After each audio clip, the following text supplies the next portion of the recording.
The text came through at 2:47 p.m. on a Tuesday. I was in the middle of a conference call with our investment bankers, Goldman Sachs and Morgan Stanley, finalizing the S-1 filing for our IPO. The biggest moment of my professional life, 7 years in the making, and my phone kept buzzing on the table. I glanced down and saw the Carter family group chat lighting up. "Dad, talked to the Hendersons today. They asked about Alex. I didn't know what to tell them.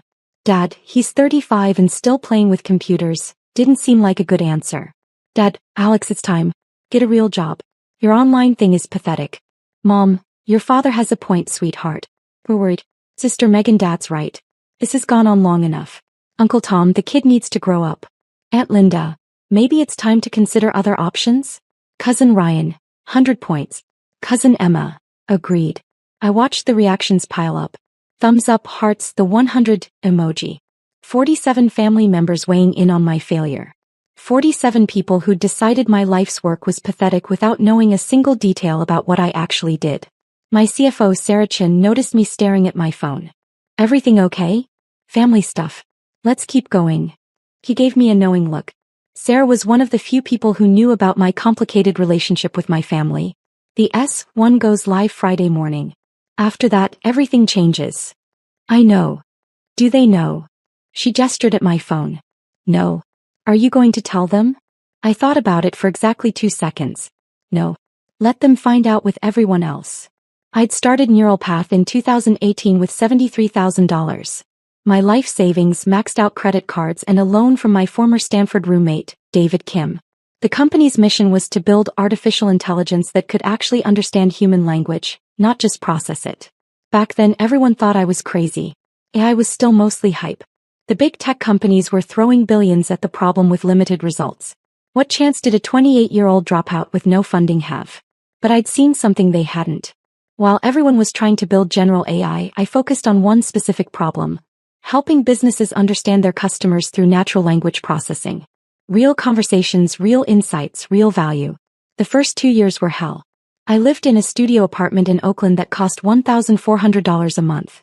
Cheap for the Bay Area, but devastating when you're burning through savings. I ate rice and beans. I wrote code 18 hours a day. I pitched to 273 investors and got rejected by every single one. Then in 2020, everything shifted. A Fortune 500 insurance company was drowning in customer service calls.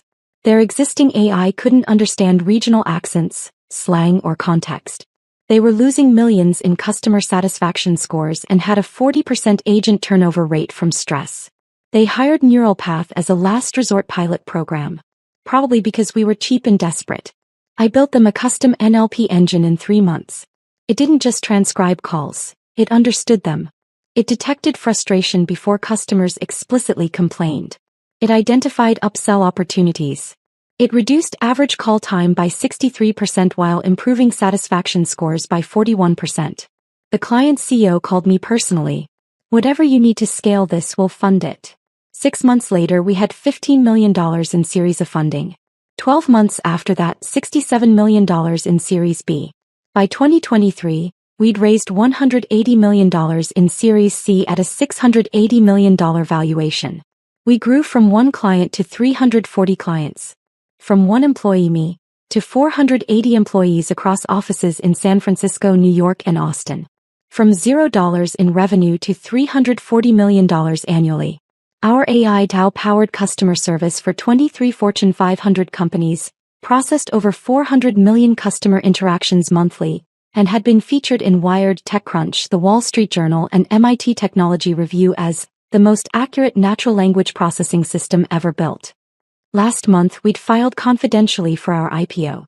The proposed valuation, $2.1 billion. The public announcement was scheduled for Friday at 9 a.m. Eastern Standard Time, when CNN Business would break the story ahead of our S-1 filing going live.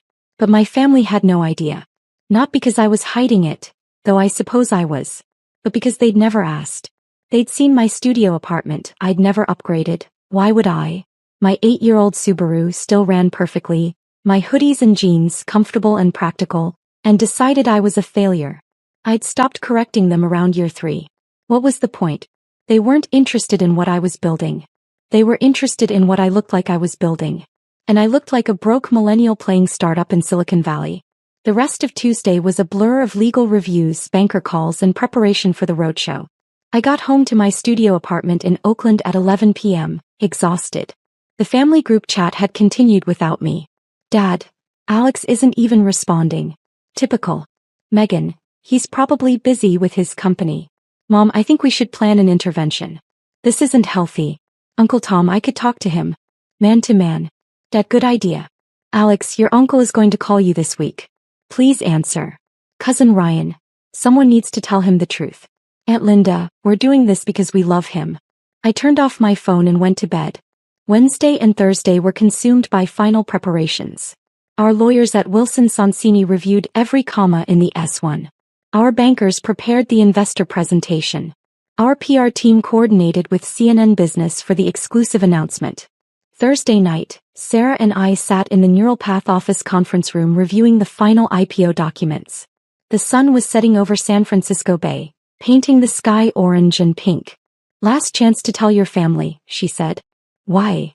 Because in 12 hours, this is going to be international news. Your face will be on CNBC, Bloomberg, CNN. Your net worth will be public information. Your family is going to find out whether you tell them or not. I know. And you're okay with that? I thought about all the family dinners where they'd asked what I did and then immediately zoned out.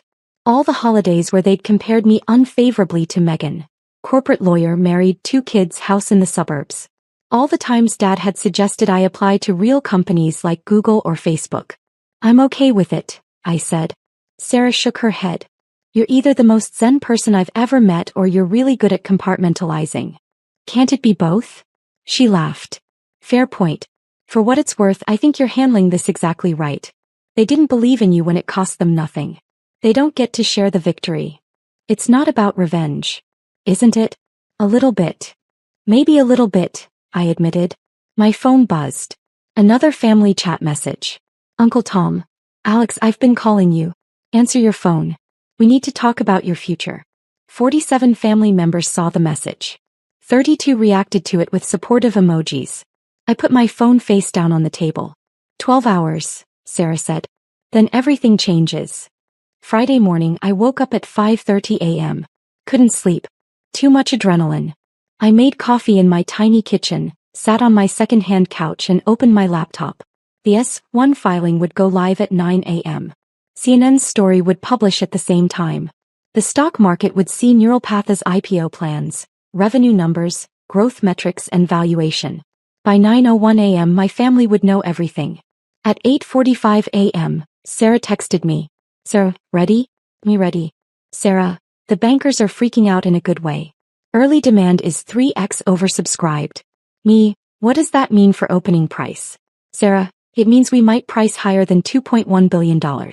Possibly $2.4 billion or $2.5 billion. Me, holy shit. Sarah, holy shit is right. Turn on CNN in 10 minutes. I didn't own a TV. I pulled up CNN Business on my laptop.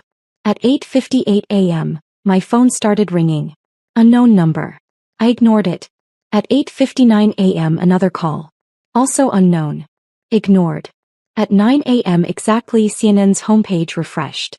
Breaking. AI startup Neural Path files for $2.1 billion IPO. CEO Alex Carter's company processes 400M customer interactions monthly. There was a photo of me from our Series C announcement, standing in front of the Neural Path logo wearing my usual hoodie and jeans, looking about as corporate as a college dropout could look. The article was detailed. Revenue numbers, growth rates, client list, my background, Stanford dropout, self-taught coder, 7 years building in obscurity. They'd interviewed our investors, our clients, industry analysts. One quote jumped out. Alex Carter built the most valuable AI company nobody's heard of. While everyone was chasing AGI, he solved a real problem that real businesses desperately needed. That's why Neural Path is worth billions. My phone exploded. 23 incoming calls in 30 seconds. Text messages flooding in faster than I could read them. I scrolled through. Most were from investors, clients, colleagues. Congratulations, celebration, excitement. Then I got to the family messages. Megan, Alex. Megan. Alex, answer your phone. Megan. Is this you on CNN? Mom. Alexander Carter, call me right now. Dad, what is happening? Uncle Tom. Alex, CNN just said your company is worth $2 billion. Is this true? At Linda. Oh my God. Cousin Ryan, no way. Cousin Emma. This can't be real. My phone rang. Megan. I let it go to voicemail. It rang again immediately. That. Voicemail. Voicemail. I turned off my phone and went for a run. When I got back an hour later, I had 147 missed calls and 300 plus text messages. I turned on my phone and called Sarah. How are you feeling? She asked. Surprisingly calm. The press wants interviews. CNBC, Bloomberg, TechCrunch, Wired. Everyone. Schedule them for next week. Today I want to just process. Your family reached out to me on LinkedIn. What? Your sister, your mom, and someone named Uncle Tom. All asking me to have you call them. I didn't respond. Good call. Alex, I have to ask. Are you going to call them back? I thought about it. About Dad's text calling my work pathetic. About 47 family members agreeing. About years of dismissal and doubt. Eventually, I said. But not today. Want to get lunch? Celebrate properly. Rain check. I need some time alone. I spent the rest of Friday in my studio apartment watching the news cycle explode. CNBC ran a segment on neural path. Bloomberg interviewed our investors. TechCrunch published a deep dive into our technology. By evening, my net worth was being publicly calculated. I owned 42% of neural path. At a $2.1 billion valuation, that made my stake worth approximately $882 million. The financial press was calling me one of the youngest self-made tech billionaires in Silicon Valley. And my family was losing their minds. Saturday morning I finally listened to the voicemails. Megan, Friday 9:03 a.m. Alex, I just saw CNN. Call me back. Is this real? Are you seriously? Just call me back. Dad, Friday 9:07 a.m. Alex, your mother showed me a news article. We need to talk about this immediately. Mom, Friday 9:15 a.m. Sweetheart, why didn't you tell us? We had no idea. Please call us back. We're so confused. Uncle Tom, Friday 9:42 a.m. Alex, I owe you an apology. I had no idea what you were building. Call me when you can. Megan, Friday 2:33 p.m. Alex, this is getting ridiculous. The whole family is freaking out. Mom is crying. Dad is in shock. Please just call us back and explain what's happening. Dad, Friday 5:18 p.m. Alex, I'm reading articles that say you're worth nearly $1 billion. Your mother is having a panic attack. Call us. Please. Megan, Friday 8:47 p.m. Okay, clearly you're ignoring us. Fine. But you need to know that Mom and Dad are devastated. They're asking what they did wrong. Why you didn't trust them enough to tell them. This is cruel, Alex. I deleted the voicemails without responding. Saturday afternoon I got a text from David Kim, my former roommate who'd loaned me $15,000 in 2018. David, congratulations, man. I knew you'd do it. Thanks for believing in me when nobody else did. David, that $15,000 loan just turned into $4.2 million. Best investment I ever made. I'd given David 0.5% equity in Neural Path when he'd loaned me the money. At our current valuation, his stake was worth $10.5 million. But he was being modest. You earned it. Literally saved the company. David, your family reach out yet? Oh yeah. 147 missed calls. David, you going to call them back? Me, not yet. David, savage. I love it. Sunday morning my doorbell rang. I wasn't expecting anyone. I looked through the peephole and saw Megan standing in the hallway looking exhausted. I opened the door. Hi, Megan. Can I come in? I stepped aside and let her into my studio apartment. She looked around, at the second-hand furniture, the basic kitchen, the clothes hanging in the open closet because there wasn't room for a wardrobe. This is where you live? She asked. Yeah. But you're worth, the news said, about $880 million on paper. Can't exactly spend it while it's tied up in equity. She sat down on my couch looking shell-shocked. Alex, what the hell is going on? I built a company. We're going public. It's pretty straightforward. Straightforward. Alex, you're on CNN, Bloomberg, The Wall Street Journal, and none of us knew. How is that straightforward? You never asked. That's not fair. Isn't it? I sat down across from her. When's the last time you asked about Neural Path? And I mean really asked, not just, how's the computer thing going? Before changing the subject. She was quiet. That's what I thought, I said. We asked about your work all the time. You asked if I had a job. You asked when I was going to get a real career. You asked why I was still living like a college student. You never once asked what my company actually did. What problems we solved. Who our clients were. How we were growing. Because you never told us. I tried to. Multiple times. Every family dinner, every holiday, every phone call. But you'd already decided I was failing. So you stopped listening. Megan's eyes filled with tears. That's not true. Megan, Dad texted the family chat on Tuesday and called my work pathetic. 47 people agreed with him. Including you. 5 days before CNN announced our $2.1 billion IPO. That's how little you knew about what I was actually doing. She covered her face with her hands. Oh my God. Did any of you even Google me? Once. In 7 years. Though. I didn't think to. Why not? Because I thought I already knew. I thought you were a struggling startup founder who was too proud to quit. I thought we were being supportive by not pushing too hard, by not making you feel bad about not succeeding. So you made me feel bad about not trying instead. He looked up at me, mascara running. I'm so sorry, Alex. We all are. Mom and Dad are devastated. They can't believe they didn't know. They're blaming themselves. They should. That's harsh. Is it? Dad called my life's work pathetic, Megan. In front of the entire family. Without knowing a single fact about what I'd built. That's not concern. That's judgment. He was worried about you. No, he was embarrassed by me. There's a difference. If he was actually worried, he would have asked questions. He would have tried to understand. Instead, he decided I was a failure and treated me accordingly.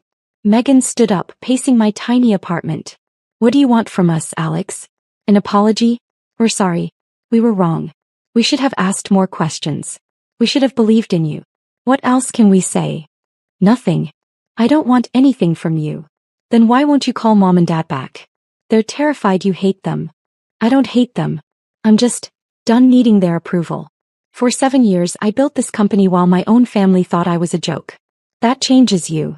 We never thought you were a joke. You called me pathetic on Tuesday. She flinched. Dad called your job pathetic. Not you. Same thing. It's not. To me it is.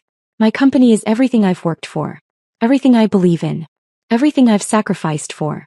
When Dad called it pathetic, he called me pathetic. And 47 people agreed. Megan sat back down, defeated. What do we do now?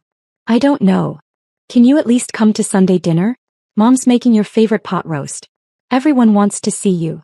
Everyone wants to see the billionaire, you mean? That's not fair. Isn't it? Where were all these dinner invitations last month? Last year? When I was supposedly failing. She didn't have an answer. I'll come to dinner, I said finally. But Megan, things are different now. I'm different.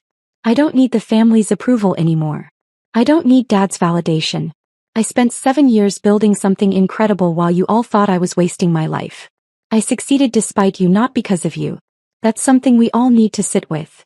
That's really what you think? That we didn't support you? That's what I know. She wiped her eyes and stood up. Dinner's at 6. Mom said to tell you she loves you. Tell her I'll be there.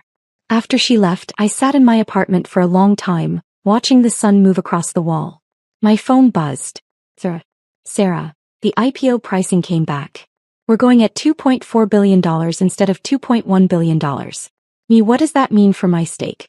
Sarah, it means you're worth about $1.008 billion. Congratulations, Alex. You're officially a billionaire. I stared at the message. $1 billion. And all I felt was tired. Sunday dinner at my parents' house in Marin County was surreal. The entire extended family was there. Mom, Dad, Megan and her husband Tom, Uncle Tom and Aunt Linda, cousins Ryan and Emma, plus assorted spouses and children. 23 people crammed into the dining room, all staring at me like I was a museum exhibit. Alex. Mom hugged me at the door, holding on longer than usual. Oh, sweetheart, I'm so glad you came. Hi, Mom. Dad appeared behind her. He looked older somehow. Tired. Son, we need to talk. Later, Dad. Let's eat first. Dinner was awkward. Everyone kept glancing at me, then away, then back. Like they didn't know how to act around me anymore.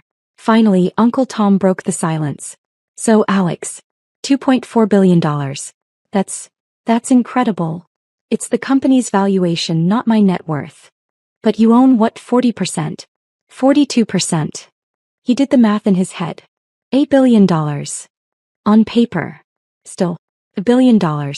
At 35. He shook his head. I don't even know what to say. You could say congratulations. Congratulations. Absolutely. I'm just blown away. We all are. Cousin Ryan raised his wine glass. To Alex. Tech billionaire. Who you? I did, I said quietly. I always knew. The table went silent. Dad cleared his throat. Alex, about Tuesday. That text. I was completely out of line. You were. I had no idea what you'd built. None of us did. We made assumptions and we were wrong. Why did you make those assumptions? He looked confused. What do you mean? Why did you assume I was failing? Why didn't you ask what I was actually doing before deciding it was pathetic? I saw how you were living. The apartment, the car, the clothes. You didn't look successful. So you equated appearance with success. I suppose I did. That's exactly the problem, Dad. You looked at my life and saw failure because I wasn't performing success the way you expected me to. You never asked if I was happy, if my work was meaningful, if I was building something I believed in. You just decided I was pathetic because I drove a Subaru.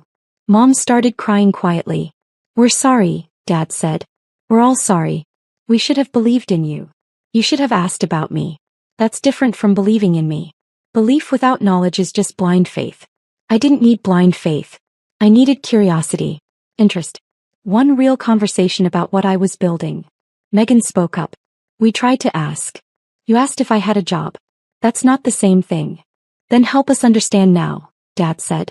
What does neural path do? Explain it to us. We want to know. I looked around the table. At 23 faces that had dismissed me for 7 years. And I realized something. I didn't want to explain. Not because I was angry, though I was a little. But because explaining would mean trying to earn their approval retroactively. And I didn't need that anymore. You can Google it, I said. It's all public now. The S1 filing explains everything, what we do, how we do it, why it matters. Read that. Then if you have specific questions, ask me. But I'm not going to sit here and justify 7 years of work to people who couldn't be bothered to show interest before CNN told them to. The room was completely silent. Uncle Tom set down his fork. That's fair. Is it? Aunt Linda asked. We're family. We deserve. You deserve what you've earned, I interrupted. Which is exactly what I gave you. 7 years of surface-level conversations because that's all you wanted. Now that I'm worth $1 billion, suddenly everyone's interested. That's not family. That's opportunism. Mom sobbed harder. Alex, please, Dad said. We love you. We've always loved you. We just didn't understand what you were doing. You didn't try to understand. There's a difference. Megan's husband Tom, who usually stayed quiet during family drama, spoke up. Can I say something? Everyone turned to look at him. I've been watching this family treat Alex like a failure for 3 years now. Since I married Megan. Every dinner, every holiday, someone makes a comment about his computer thing, or suggest he get a real job. And every time, Alex just smiles and changes the subject. I always wondered why he didn't defend himself. Why he didn't explain what he was building. Tom, Megan started. Let me finish. Now I get it. He was testing you, all of you, waiting to see if anyone cared enough to actually ask. To show genuine interest. And none of you did. You failed the test. Every single one of you. That's not fair, Uncle Tom protested. Isn't it? Alex just became a billionaire. He built one of the most valuable AI companies in the world. And his own family had no idea because you never bothered to look.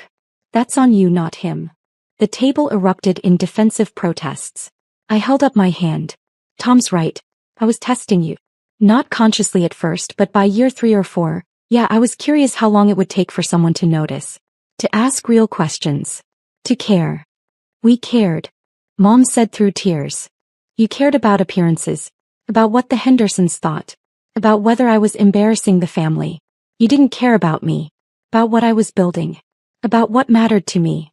Dad stood up. That's not true and you know it. Prove it.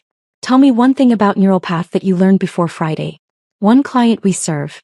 One problem we solve. One reason why our technology matters. He opened his mouth. Closed it. Sat back down. That's what I thought. I stood up and pushed my chair in. Thank you for dinner, Mom. The pot roast was great. You're leaving? She asked desperately. I am. I have an investor call in an hour. On a Sunday? Building a billion-dollar company doesn't stop for weekends. I walked to the door. Megan followed me. Alex, wait. Please. They're trying. Can't you see that? They're trying now. After CNN told them to. That's not the same as believing in me when it was hard.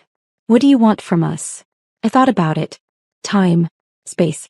And maybe some genuine introspection about why you all assumed I was failing instead of asking if I was succeeding. How much time?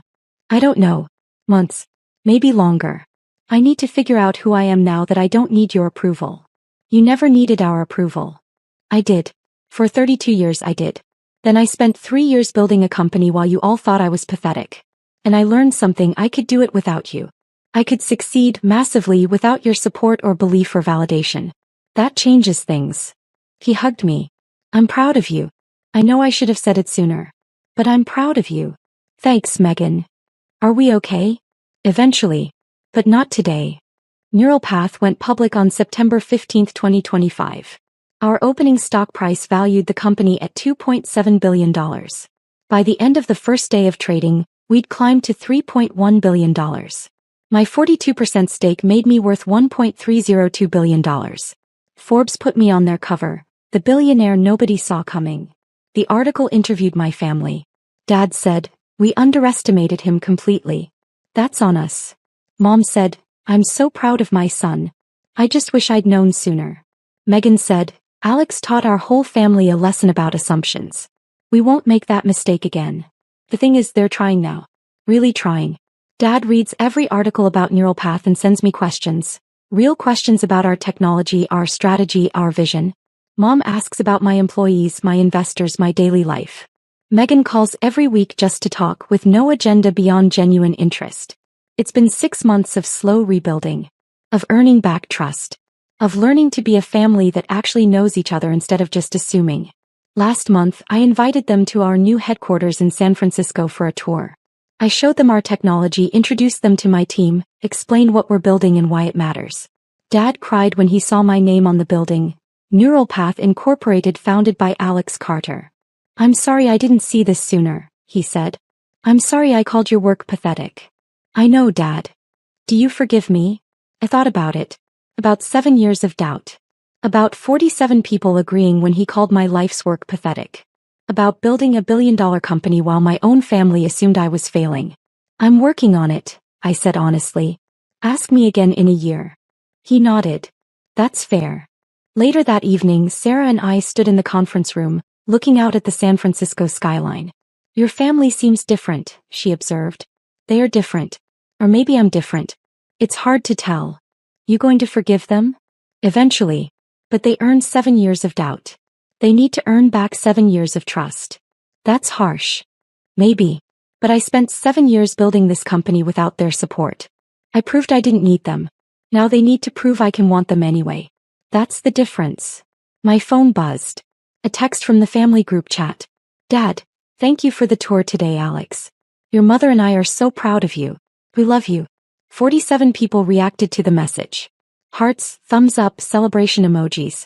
The same 47 people who'd agreed when he called me pathetic 6 months ago. I didn't react to the message. But I did respond. We love you too, Dad. See you next month. It was a start. Not forgiveness. Not yet. But a start. And for now that was enough.